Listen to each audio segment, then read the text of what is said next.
Hiya sa inyo, sa inyo. Kasi pinilit ko naman talaga eh. Ginagawa ko naman lahat. So that you can be proud of me.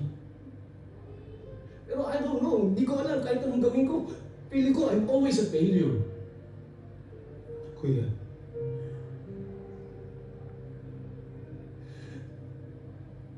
Tama ka, Brad. Umuwi ako dito para umutang kay Mama.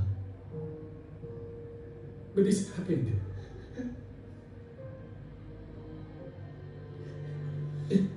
Nung nakasama ko kayo na maisip panahon, I was so happy.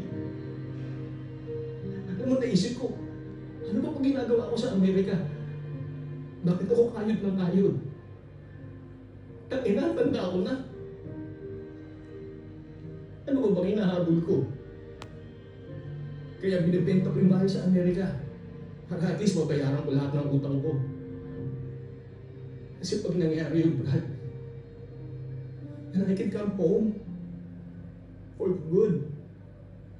Para makasama si Mama, si Jerry. Makasama ko kayo. Yung kasi yung gusto ko.